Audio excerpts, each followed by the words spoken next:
Okay, let's talk about deconstructing. Um, as I went through my process of discovery, which is lots of studying and trying to figure out uh, what's right, what's wrong, what's truthful, what's not within the doctrines of the church that I was brought up in, and then coming to the conclusion, hey, something's not right here, something is not working, and that causes you to kind of question a lot of things.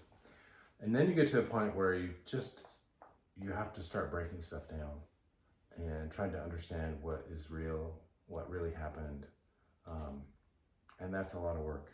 It is a lot of work. And why we're doing this video about deconstructing is we're noticing a lot of people leaving the church not deconstructing. Leaving the church is not deconstructing. It's not leaving religion behind. So for me, deconstruction meant a lot of grief, a lot of processing of grief of what I thought my life was going to be. Well, your beliefs certainly are a part of who you are, right? And when that starts to fall away and crumble, there's still structure left in place that you don't really understand or know. Like beliefs that still just kind of hang out and are part of your personality. And yeah, so you grieve the part that's kind of crumbling away, and then it might be healthy, what certainly was for me, to keep looking at the structure. What other ways am I being influenced internally by having been brought up this way that are maybe they're not good for me. They're unhealthy for my way of being. Maybe they get in the way of some relationships, and I'll just give you an example.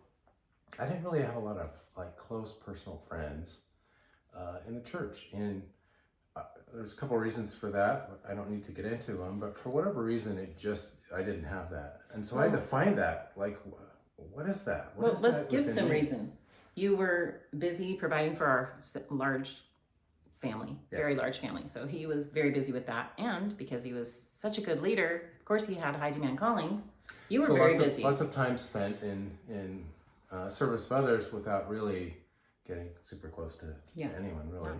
And also just being just the way I was brought up, I guess, and my personality, it was just harder for me.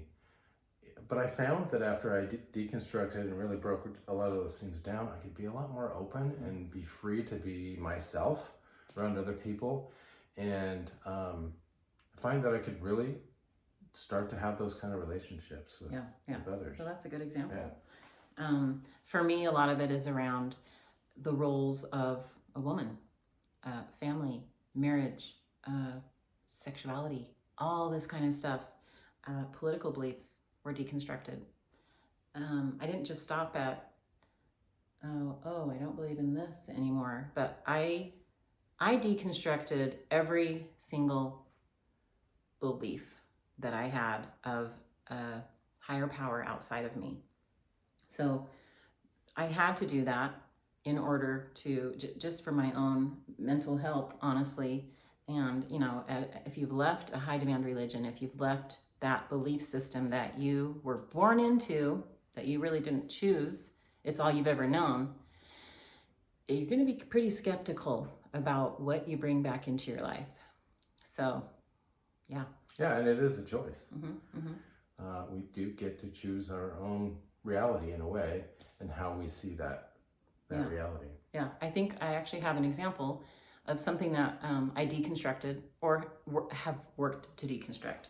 I'll tell you, there's still a lot of conditioning, because we get it from society, from humanness, right? But one of the deconstructive beliefs is around the role of family and bearing children. And I had one of my children come to me years ago and say, I don't know that I want to have children. As a mother, as a Mormon mother, that would have just, oh no, this is horrible news, and I must be a failure of some kind. Okay, so obviously no longer thinking that, and being a parent isn't for everyone. Being a mother isn't for everyone. And that's one of those beliefs that is just ingrained in women. You got to be a mother to have a purposeful life. Yeah, to show your value. To show your value. Yeah, clearly I thought my value is in motherhood. So I do see, I've observed over the years also people that maybe they stop going to church because they don't feel it works for them or doesn't line up with in a few ways, but they carry so much guilt and shame around not attending or not believing the right way or not being able to live it the way that maybe they think they want to. And then they just live with that pain inside. And it's a structure in their mind that kind of goes against the way they're living their life. And that causes that painful dissonance inside. And that's why we're advocates for just like, break it down, go in, find out what's true for you, what's true from the past, break it down and keep what works and discard the rest. I have another example that I need to share because this one is close to my heart. And that is those of you in the LGBTQ plus whatever abbreviations we're using at this point. Please don't be mad at me. I love you all. I'm an ally. I'm an avid ally. And if you leave the church because of it not working for you, which it clearly doesn't, please take the time and deconstruct those beliefs. You are not a sinner. I know that's been inbred in you. And from the bottom of my heart, if I could just reach one individual in the LGBTQ community. Yeah, and my perspective on that is just find the wholeness within you. I like analogies, and I think of everything that exists as a great puzzle. Lots of parts and pieces, right, to what exists. Yeah. And if one part of a puzzle is missing, it's incomplete. I mean, think of a puzzle on a table and you're missing one part. It's like, oh.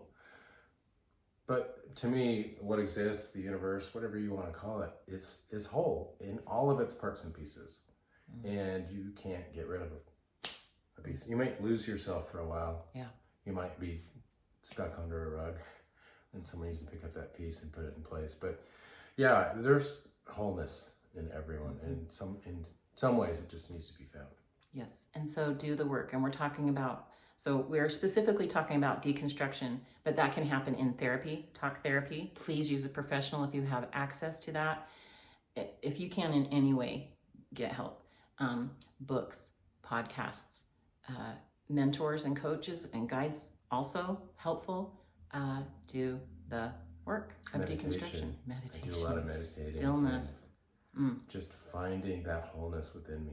Meditation is free. Breath work is free. Going out in nature, free. Sorry, now we're talking about healing, but it's part of deconstruction, right? We're sharing this because of how helpful it's been for us. I have a dear friend that left the church in her 20s. More than a dear friend. She's my BFF. I love her. I can't wait to introduce you all to her someday.